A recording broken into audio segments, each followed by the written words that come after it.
এই আয়নাঘর তৈরি করার মাস্টার মাইন্ড যারা, হাসিনা বা এই যে মেজর জিয়াউল হাসান র্যাবের বা এই সমস্ত কর্মকর্তা যারা জড়িত, এদের প্রত্যেককে একেবারে মৃত্যুদণ্ড দেওয়া উচিত। যে আমি কোনো আওয়ামী লীগ এখনো যদি তওবা করে ফিরে না আসে, এই সমস্ত ব্যক্তিদের সাথে আমি আর সামাজিক কোনো সম্পর্ক রাখবো না। এমনকি আমি সবাইকে বলবো, এদের সাথে বিবাহ কেউ, কোনো আওয়ামী লীগ ছাত্রলীগ কোনো পরিবারের লোক হলে এদের কাছে মেয়ে বিয়ে দিবেন না, এদের সাথে আত্মীয়তা করবেন না।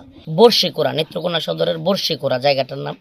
ওখানে আমি আসলে বলি, প্রথমত বলি, আমি জানতাম যে বর্ষিকোড়ার প্রোগ্রামওয়ালারা অনুমতি নিয়েই প্রোগ্রামটা করতেছে। আমি আগে জানতাম না এটা অনুমতি নেয় নাই। মানে আমি কোনো কথাই, যেহেতু আওয়ামী লীগ ক্ষমতা থেকে চলে গেছে বলেই একটু এদিক সেদিক করে বলবো তা না, তা ওনারা অনুমতি নেয় নাই এটা আমি জানতাম না। কিন্তু পরে আমি মাহফিলে গিয়ে দেখলাম অনুমতি নেয় নাই। কিন্তু যখন মাহফিলে গিয়ে জানতে পারলাম, স্টেজে গিয়ে, তখন আসলে আসার সুযোগ ছিল না। কারণ এখানে হাজার হাজার মানুষ আমাকে দেখতে আসছে বা আমার কথা শুনতে আসছে। এখন যদি আমি চলে যাই, মাহফিলটা একটা বিশৃঙ্খলা হবে। তো আমি চেয়েছিলাম অল্প কথা বলে দোয়া করে শেষ করে দিতে। আমি প্রশাসনকে পর্যন্ত বলেছিলাম আমি জানতাম না, অনুমতি নেয় নাই, আপনারা এখন যেহেতু আইসাই গেছি একটু কথা বলে চলে যাই দোয়া করে, কিন্তু তারা দেয় নাই। আসলে কি, আপনারা যে পুলিশের কথা বলছেন, আমরা প্রতিশোধ পরায়ণতায় বিশ্বাসী না। আমি জানিও না ওই পুলিশের নাম কি, সত্যি কথা বলি।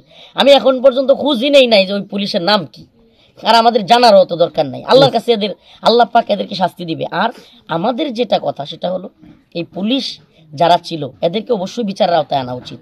এবং বিশেষ করে এই সমস্ত অপরাধের কারণে, গুম খুন নির্যাতন নিপীড়ন, আয়নাঘরের কারণে, আয়নাঘর তৈরি করার কারণে,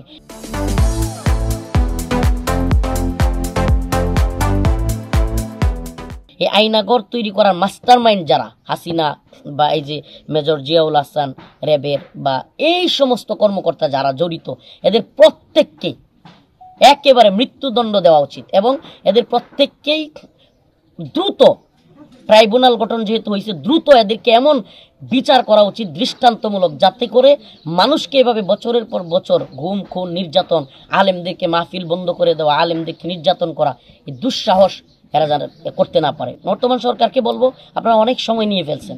একটা অভ্যুত্থানের সরকার, বিপ্লবী সরকার এমন হয় না। একটা কথা কয়েকদিন আগে একজনের খুব ভালো লাগছে আমার, যে অভ্যুত্থান হওয়ার পরে আপনার সাথে যখন যুদ্ধ হয়ে গেছে, আপনার প্রতিপক্ষকে হয় ধ্বংস করতে হবে, নাহলে আপনি টিকে থাকতে পারবেন না। অতএব এই আওয়ামী লীগ, এই ফ্যাসিস্ট এবং এই জালেমদেরকে এখন সময় এসেছে সামাজিকভাবে বয়কট করার এবং রাষ্ট্রীয়ভাবে এদেরকে শাস্তির আওতায় নিয়ে আসার। আমি তো অনলাইনে ঘোষণা দিয়েছি যে আমি কোনো আওয়ামী লীগ এখনো যদি তওবা করে ফিরে না আসে, এই সমস্ত ব্যক্তিদের সাথে আমি আর সামাজিক কোনো সম্পর্ক রাখবো না। এমনকি আমি সবাইকে বলবো, এদের সাথে বিবাহ কেউ, কোনো আওয়ামী লীগ ছাত্রলীগ কোনো পরিবারের লোক হলে এদের কাছে মেয়ে বিয়ে দিবেন না, এদের সাথে আত্মীয়তা করবেন না। এরা মারা গেলে যদি তওবা না করে, এদের জানাজায় পর্যন্ত শরীক হবেন না। কারণ এরা যেই পরিমাণে জুলুম করেছে, এরা দেশের শত্রু, জাতির শত্রু, এরা ইসলামের শত্রু, এরা পুরা উম্মার শত্রু, এরা এ দেশের দুশ্মন, এরা জাতির দুশ্মন। এই দুশ্মনদেরকে প্রতিহত করবার সামাজিকভাবে, রাষ্ট্রীয়ভাবে এখন সময় এসেছে।